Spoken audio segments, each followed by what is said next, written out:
There's a bear in our backyard. Because I'm a narcissist, I'm going to insert myself into this conversation now. I understand that how's it going actually has a different answer and that you're lying to me, that there's actually something wrong. So why don't we talk a little bit about it? So, as you know, I've been injured for a while.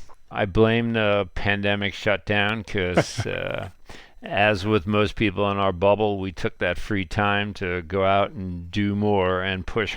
Despite everything that I've written about advancing slowly and read about the 10% rule, that just went out the window. I didn't even think about it. For the little people. Yeah, it's for everyone else, right? It's not for me. I'm sure my bone density is just fine. Take my advice. I'm not using it. Well, it turns out that my bone density, I guess, wasn't fine. It's not actually abnormal, no. However, it couldn't adapt to the pace and distance that I chose to run. And I think I've shared this graph with you of my activity through April. And I started to develop this pain in my heel, and I blamed it on soft tissue, whatever, and plantar fasciitis, and I kept running. And then I was getting slower, and I couldn't go as long. And I kept telling myself that it was nothing serious. And then I decided to go on a mountain run, a number of miles long. It was a loop, and halfway through, I stepped on something. I felt a crack, and that was it. My calcaneus stress fracture occurred. Limped out of the wood. Why don't you explain what that is exactly? So the calcaneus is the heel, and a stress fracture. Our bones will change in thickness and density and hardness based upon how much stress we put on them. So if we actually put you in a cast and put you on crutches, your bone density is going to become extremely low. Same thing happens to astronauts. It's a different bone density change than we see in the elderly, in that it's easily reversible. And in the case of a runner or an athlete, your bone density will change over time if you give the body a chance to adapt. And the reason why the 10% rule exists, which means you shouldn't change your pace, your distance, etc., more than 10% per week, is because if you do exceed that over time, you run a high risk of developing a stress fracture or stress injury. And which is what we've run into here. And so one of the interesting things for me is you actually felt it, right? Which I think is unusual, right? With a stress fracture, people often don't feel a crack. It's more like, I heard it described to me once as it's like a crescendo of pain that you feel as you run on particular runs, rather than being something that gets better, it gets worse on each run. And that is often one of the many signs that it's a stress fracture. Right. So like many events that we run over in our mind, and that game that we played at kindergarten when you told the first kid in line that they bought a banana and 2 sets of strawberries and some ice cream, and it came out something else at the end of the line, our memory of these events changes. So it was either a stick that I stepped on that cracked, but I absolutely felt something. And what it was a stress fracture turning into basically a real fracture. It wasn't displaced. It didn't move. It needed an MRI to show it. But nonetheless, it was there. And so Now, are all undisplaced? This is a stupid question, but I mean, I'll ask it anyways. It's one of my competencies. Is not all undisplaced fractures are stress fractures. A stress fracture is a very sort of idiosyncratic and specific form of non-displaced fracture where it might not even be a through fracture, right? It might be partially through the plane. Correct. They're very different types and degrees of stress fractures. They can be stress reactions where you just have edema or inflammation inside the bone. So the bone is made of little spicules on the inside we call trabeculae or microtrabeculae, and which is sort of like a lattice work or scaffolding, and you could literally break one spicule or trabeculae and it'll cause a lot of edema. And so you have a very mild stress fracture. That can propagate if you don't stop and go through a quarter of the bone, half the bone, 3/4, and then eventually it can go all the way through. Right, right. So it could vary in terms of degrees, but in its extreme form, you can have a stress fracture turn into a full fracture and even in a displaced fracture. Correct. The worst case would be the hip, right? The femoral neck stress fracture. Right. So groin pain and mid-tibial pain when running is a reason to just stop. Don't even push it. Not Yeah. even I would do it, because that's a stress fracture of the femoral neck, which, if it displaces, can result in the need for a hip replacement. So it's fairly dramatic. Don't go Right, there. right, right, right, Yeah, right. don't. What I found most So interesting of all of this is I see people with calcaneal stress fractures and treat them all the time. And you come to my office, you get an MRI, and we prove it. I'm going to stop you running. I might stick you in one of those big, clunky, obnoxious boots, which probably cost $4 from China, and they charge you 600 for it. And I would probably put you on crutches for a few weeks. And as we know, I didn't do that. I immediately adapted my bike shoes so that I could ride my bike. So I found this whole situation quite fascinating. so let's come back to that, and we'll talk about what you've tried. And because I'm a narcissist, I'm going to insert myself into this conversation now because I've managed to do almost the exact same thing, except in Paul fashion, I managed to do something even dumber. So my version of this is I've been doing an incredible number of miles, mostly on trails. And I wore out a pair of shoes, and I like to keep a couple of shoes in rotation. So I added a new shoe to the rotation, which was, I'll name no brands, but it was a well-known brand that I've used for years, and they have a new version out. And I thought, oh, I'll use that version. I'll buy it in the same size. Well, that's a mistake because often shoe manufacturers change it's the same size. I'm a 11 and a half or 12, depending on what brand I'm buying. But in this particular brand, changing shoes actually at the same size turned out to be a slightly different size. And I'm too stubborn to admit that I bought the wrong size, even though it was a half size difference. On a run, I go out for a run in these new shoes. They're very spiffy, and I'm quite pleased with myself, just rocking along.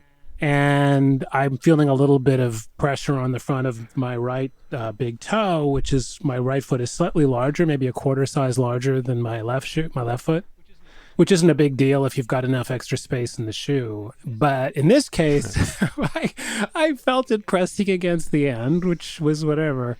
And I still ran, I don't know, like 10, 12 miles or some stupid thing, and then all the way back down a mountain.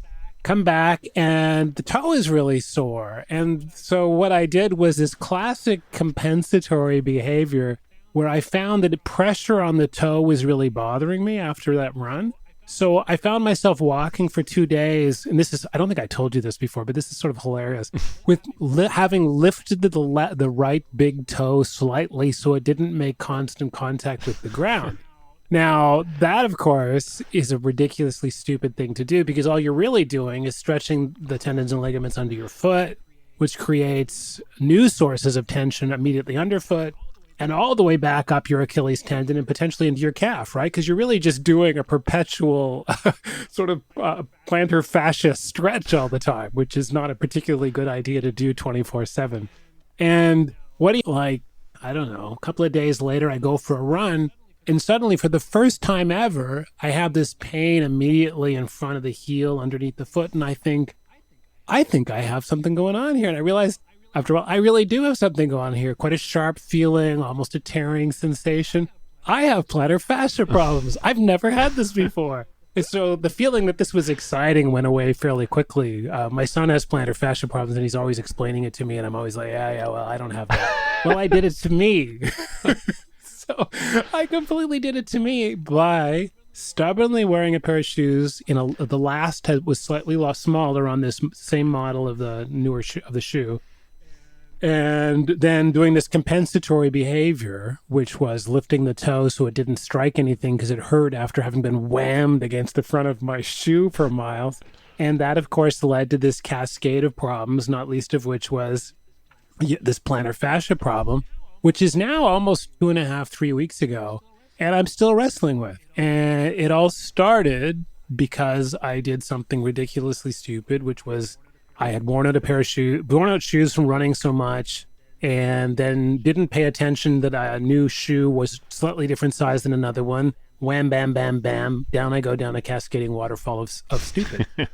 So it was really, but it was been really striking to me that in sort of in your words, standing back and creating the narrative after the fact, it's all very obvious to me how I got there. But at the time, it was all just a series of discrete decisions that led to a place I am now. Correct. Right. So, and I mean, and you must hear this story all the time. Someone does something, these compensatory behaviors. I have a problem on my left side of my body. Well, it just so happens that induced so I compensated by using the right side more, and you get into some issue over there. And it's like, well, yeah, but that's not where the problem was. It doesn't really matter. Right? Correct. We are all connected. We are one integrated, often well-designed system, and you throw little quirks in the system and things can go wrong really quickly. Right. Yeah, and this is a canonical, or just a great example where by compensating for something that A, I shouldn't compensate for, and by B, having just done something stupid, which was wearing shoes that were too small for miles and miles and miles, I ended up with a really unhappy plantar fascia along the bottom. Maybe this is a good point to sort of explain what plantar fascia are for those of you who haven't been rewarded with having this experience. And I'll let you do that, but I mean, it's kind of connective tissue across the bottom of the foot, right? That connects the tendons and ligaments across the foot to the patella. Right. It's a really dense fascia, which is a tough tissue. You would cut it off your steak if you saw it. And it connects from the calcaneus and it goes across the foot and helps to maintain your arch, and it comes under the big toe. And what happens with this windlass mechanism is as you bring your big toe up, it actually tightens the plantar fascia and helps firm up the arch of the foot. And plantar fasciitis is so misunderstood. Everyone thinks it's a heel spur. On your x-ray, don't matter. Don't even bother about it. Everyone has them. They're from traction. The fascia pulls on the heel, so the heel grows a little bone into it, and you get the spur. But that's not what's hurting you. It's the tissue. It's the same as the tendon pain you get from tennis elbow, from rotator cuff, from patella tendinopathy, Achilles, etc. It's all the same type of pain. But it's a very, very tough, strong tissue there. That doesn't like it very much when you keep it constantly under tension. Just as a personal anecdote, like the bones, it doesn't like these abrupt changes. Yeah, it wants to be loaded and unloaded, not put under incredible stress that it's never seen before for a long period of time. It doesn't like a surprise party. It doesn't like, it's like a t-shirt, isn't it? Plantar fascia don't like a surprise party. So, by the way, and I was mentioning this to you earlier, but there's a guy, Ethan Newberry, who's got a wonderful YouTube channel and website called Ginger Runner, where he reviews shoes. And he, one of the things he did maybe 6 months ago was he got injured. Hello, I'm Ethan Newberry, and I'm an injured piece of shit. And he had this nice taxonomy of the various phases you go through. Found there to be 6 phases of an injury, starting with phase number 1, acknowledgement. It's almost like one of those stages of grief models that you go that you go through as injury phases, but as an athlete, as a runner or a cyclist or anything else, it's unique to that, which I love. I'll just quickly go through a couple. That this idea that you start off by acknowledging that you're injured. Okay, I get it. I'm in pain. There's something's wrong here. And then the very next reaction, and this is certainly true for me and probably for you, but I'll let you answer, is that my next reaction is anger. I'm kind of pissed off. It's like, oh, I've done this again. I've hurt myself. I've been doing all these things right now. I've somehow hurt myself, and I didn't even fall off anything. I just hurt myself being Especially stupid. When we had the knowledge to prevent it. I mean, this is what I do for a living, for God's sakes. I talk about this day in and day out. And when I talk to my athletes and like, well, when can I run? I don't have any pain. You know, when I walk, I'm like, when you can run normally and you can't limp. Well, I'll change shoes. No. Well, I'll change my gait. No. I'll change my pace. No. When you can run normally, you can run. Yeah, that's it. And that back to Ethan's thing. Ethan's third stage in this is negotiations, which is exactly what you're describing. Is that you negotiate with your trainer, with your physiotherapist, often with yourself or maybe your spouse, and say, "Okay, fine. I've injured myself, and I'm annoyed about it. but I'll do this. And almost always this is something that not only doesn't make it better, but has a pretty good, decent chance of making it worse. I won't run as far. I won't run as fast. I'll wear shoes with more padding, or I won't run in zero drop shoes or whatever. We all come up with these. There's a magic solution that we negotiate with ourselves that we think we can try out. And most times it has absolutely no effect, and it more likely makes things worse. Yeah, and you also run the risk of throwing another system off and having another injury somewhere else because you're not running or walking normally.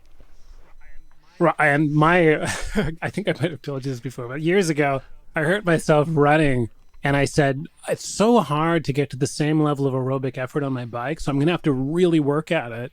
So I was hammering hard for weeks on my bike, and guess what I did? I blew my hamstring.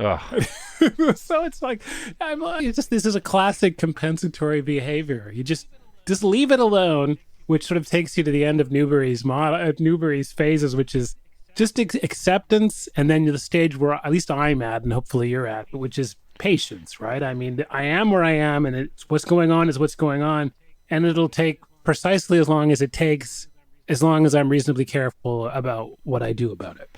Right. And now I'm not high on patience. No, I suck at patience. So I went and I have my bike on a trainer, and I'm running the Peloton app and riding the Peloton. And like I wrote on Twitter the other day, it just encourages injury. We're going to get crushed for this statement. But every video is just push, push, push, push, kill yourself. So I'm sitting here on the seat and my ass hurts, and I can't figure out if I'm pulling my hamstring or it's just that my ass hurts. But as you said, though, and I saw you tweeted this, I think, that there's no one here ever heard of Zone 2 exercise. Yeah, precisely. Right? So I get on their low-impact rides precisely to do a Zone 2 ride and just hear some music and have someone talk to me. And they're pushing forward. Or I go to do a Power Zone ride, and they're riding in Zone 5, and I'm not a trained cyclist. So my heart can deal with a lot because I'm a runner. So I have a heart rate of 125, 130, but my legs are dying. So it's not a cardiac Zone 5. I'm still in Zone 2 or 3 on my heart, but my legs are in Zone 7. Right. You're just I'm running the risk of doing something there. But hamstrings would be just keep an eye out for that. I puts my hand up here, and I've been there. So, but I was talking to a guy who's an ultra runner friend, and there's a lot of insidious effects that kick in here because you and we're relatively serious about this stuff, but I'm not going to win any races. Right. I was a mid-pack runner racer at best whenever I ran that and did more competitive things. But if you're trying to or are further along in terms of being more competitive, one of the insidious things he was saying to me is there's just this crushing feeling. I'm near the peak of my fitness, and the thought of having to build back to this point again for an upcoming race season or whatever else is just unbearable. And I don't have that problem, and I'm guessing you don't either, but I'm sympathetic to that as yet another pressure that people feel, especially people who are kind of at the bleeding edge of feeling fit. Oh, I totally get that. I'm now at the point of training up and getting back to running, and I'm following AI-based return to running program based on data. I don't know whether it works, but it has me doing 1 mile runs. I don't even want to get dressed for a 1 mile run or a 2 mile run, and then it doesn't hurt, so I want to go further, but my brain is telling me don't. This is just going to come back again. And these are the challenges that I face across the table again in the office every single day, and I guess it's good that it happens. It's given me a far better understanding. I can still learn new things at 57, go figure. But getting back to this is really hard. And this is the time of year, let's see, one of my favorite trail races would have been coming up in about a month and a half. And I know I could run this 15-mile trail race in under 3 hours. And it's really steep and hard. but right now I couldn't walk it in a day. Yeah, and this is I was thinking about this in the context of my current problem, but years ago I was in a race, which was another ridiculously stupid race where you would round a corner. It was a hill run. It was like 2,000-foot hill run, and at random surprising moments on the hill run, which I was fully prepared for, the hill running part of the hill run, there'd be a guy who would jump out from behind like a tree or something and say, do 50 burpees. And there was like this kind of weird component to the race, which I wasn't totally ready for. As it turns out, I don't often stop and do 50 burpees in the middle of a run. It's just not a thing I do. And I finished the run more wasted than I've ever felt, but in particular with some knee pain that I'd never felt before, which I thought was just the amount of effort I'd had on the run and whatever else. But it took me probably a year before I didn't feel. Here's the interesting thing, at least from my standpoint, was that I don't think it was ever really injured. It was just a part of me feeling discomfort that I'd never really felt before from a combination of activities. But there was a level of, and I'm sure there's a better word, but there was a level of apprehension, movement-centric apprehension, that every time I felt something there, I thought, oh, it's that again. Yes. Right?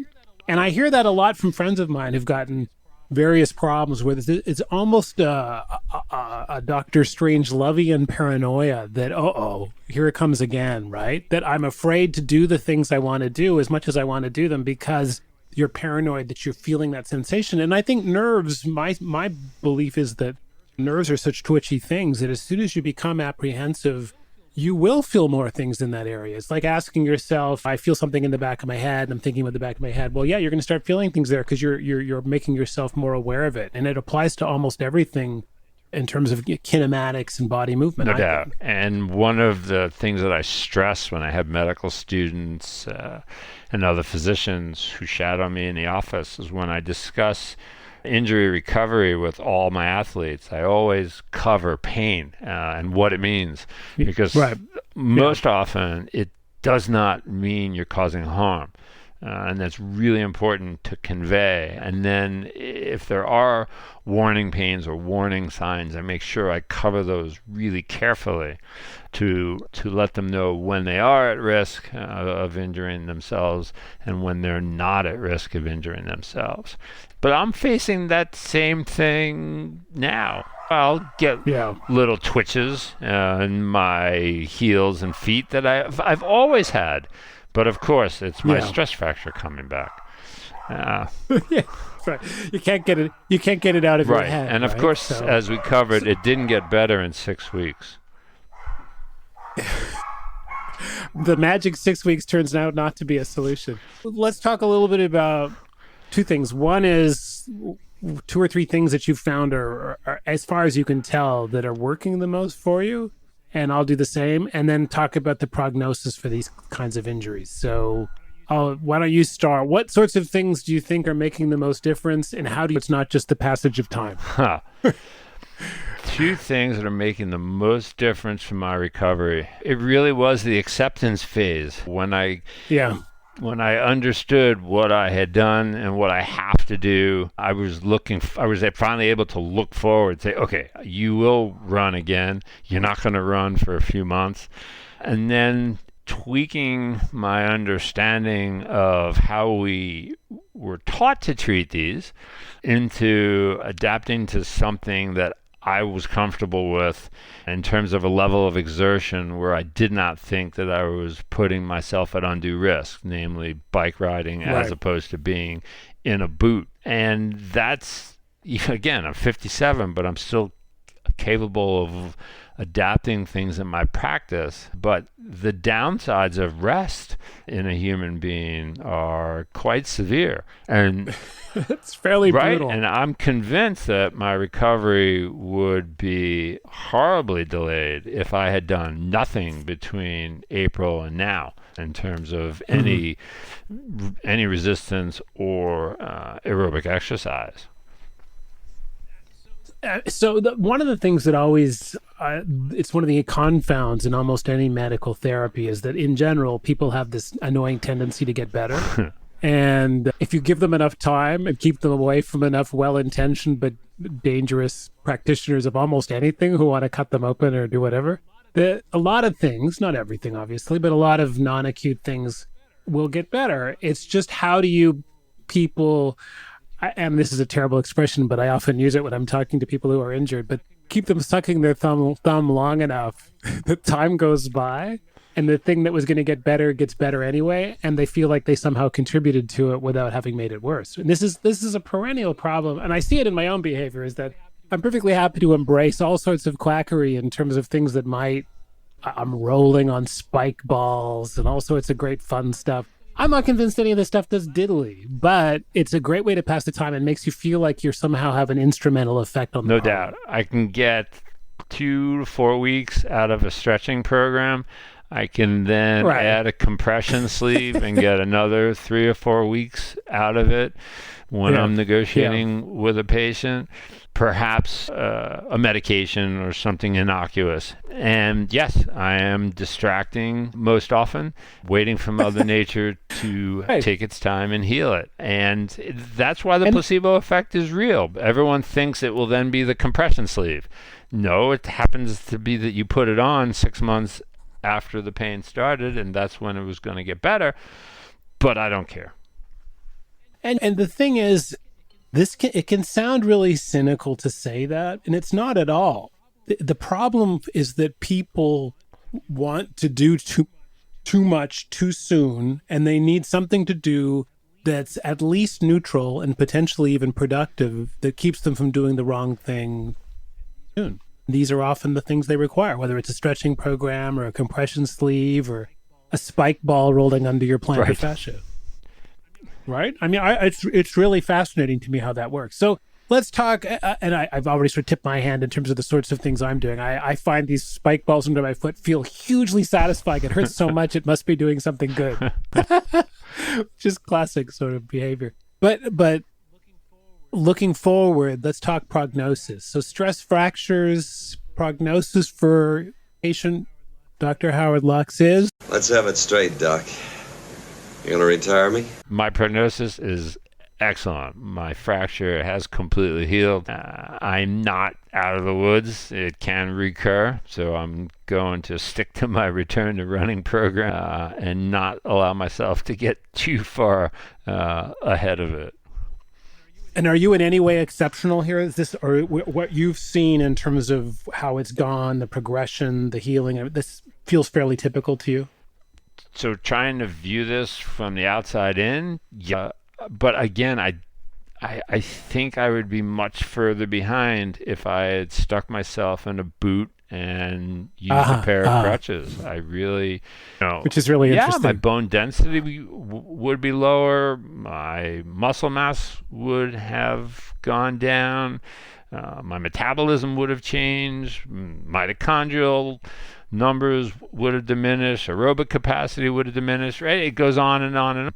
From a macro level all the way down, little enzyme kinematic. So, yeah, I've learned a lot through this. I'm not glad it's happened, but I'm glad I learned something. It was funny, just a quick digression. I don't know if you've seen The Last Dance, that documentary. I think it's on ESPN of the last season of the Bulls with Jordan. There's a great, it keeps flashing back to the past, and there's a moment in Jordan's history where in landing, I guess he was coming in for a jump ball. No, he was trying to retrieve a ball at the opponent's basket, and he landed and quickly started limping, pulled up, and it was a stress fracture, and I've forgotten which bone it was, but across the top of his foot, I think. Oh, was it the navicular? Yeah. Okay, well, see, there's one I know. And across the navicular. And one of the things that was really interesting to me, and it struck me as you were just talking there about your own self-therapy, was he did what the doctors wanted, but then kind of ran away and went back to whatever college it was he went to. Right, North Carolina. I'm not a basketball guy. North Carolina. I was going to say, I'm not a basketball guy, so I'll get this wrong, which will sound stupid.